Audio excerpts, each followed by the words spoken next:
Now, some people will say, well, we need to open up the TFW program and make it more flexible. But for me, I see, a 20% unemployed youth labor force. And I think that the first goal should probably be to abolish the TFW program. Do you believe there should be an amnesty or a program to bring these people into status? This guy's garage. Like and subscribe. I call this meeting to order. Welcome to meeting number 16 of the House of Commons Standing Committee on Citizenship and Immigration. So the first round is for 6 minutes, and we're going to go to Mr. Davies. Oh, no. Oh, sorry, Ms. Rempel-Garner. How could I miss that? You're fine. It's okay. Fred's awesome, too. I'm going to direct my questions to Mr. Brown. So you cited some figures that I think a lot of Canadians are concerned about, but that haven't often been heard at this committee, which is that we have a youth unemployment crisis, and the fact that many Canadian youth are seeing that opportunity for a first job sort of evaporate as there's become more of a heavy reliance on temporary foreign workers, be it students with work permits or through various streams of the TFW program. Is that what you're hearing through your organization as well?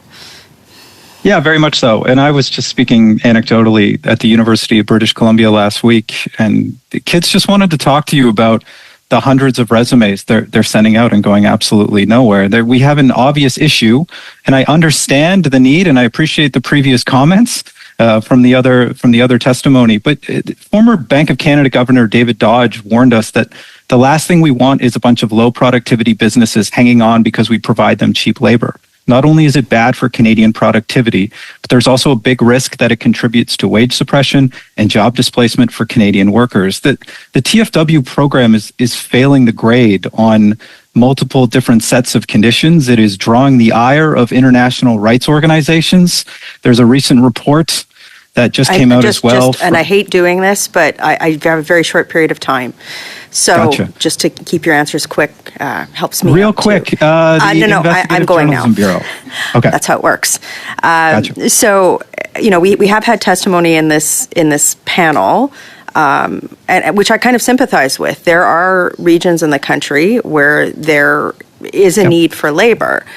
My question is, I think rather than saying, how do we indefinitely continue to juice the supply of temporary labor while we have a youth jobs crisis? Why isn't the government and industry working with the government to, over time, maybe over a few year period of time, look at labor mobility strategies and youth training strategies so that in economic regions, where there is a need for labor, we can incent people where there's like 20-25% youth jobs to move? Would you recommend that? Absolutely. My concern, first and foremost, and I appreciate the concerns of others, is the Canadian workforce, is Canadian jobs, is our record in continued unemployment. Can we not be putting these resources into upscaling, to training, to working within the provinces, I'd love for, the best in BC to be working in Quebec right now. I don't want there to be shortages anywhere, but we have a massive backlog of unemployed young Canadians, of unemployed Canadians that we surely need to continue to give the first crack to. I've also heard, we had a labor union leader from British Columbia talk about how people who are coming into the trades, either to participate in manufacturing, young Canadians, they might be in one of their training boot camps, but they can't get hired because of wage depression that's inherent to the TFW program. You talked a bit about wage suppressions. Do you think that, over time, phasing out the TFW program, and I'm talking specifically about economic regions that have high employment, phase it out, abolish it, but instead start focusing on labor mobility and jobs training, specifically for youth and trades, that's maybe like betting on Canadian kids who are out of work is maybe a better strategy long-term for Canada's economic productivity and wage equity? It's more sustainable, certainly. It'll lead to a healthier economy. It'll give these kids a hand up because they're failing to launch in record numbers. And I think we all know where that could go. I worry about them socially, where that's going to lead if they're alienated and unemployed and stuck at home. And so that has to be the play. We have, our economic experts telling us, that that's what you're supposed to do for a living. We used to pay more, offer more, train more. I hope that we return to that and this doesn't just become the new model that we rely on. And some of the economic data I've seen is that Canada is sort of becoming we have a indentured labor underclass, and I don't think that's how immigration was supposed to work in Canada.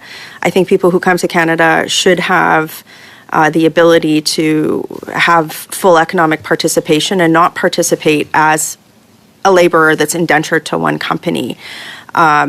Now, some people will say, well, we need to open up the TFW program and make it more flexible. But for me, I see, a 20% unemployed youth labor force.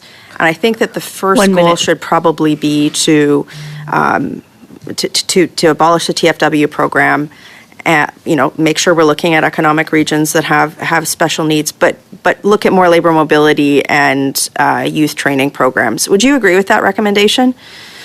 Yes, and we have price-to-income ratios in our country right now that I believe are 10-1. And if we want to recruit the world's best and brightest, if we want to bring in high skill in our temporary foreign worker program, they're going to need homes. They're going to need doctors. They're going to need incentives. As it stands, we're inviting people over. It's like we haven't cleaned up the house. The oven's not on.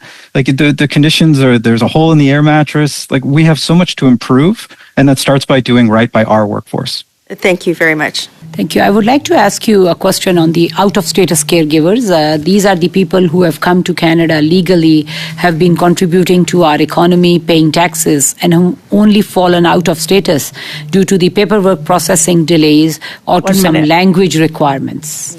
Do you believe there should be an amnesty or a program to bring these people into status? And what should that look like?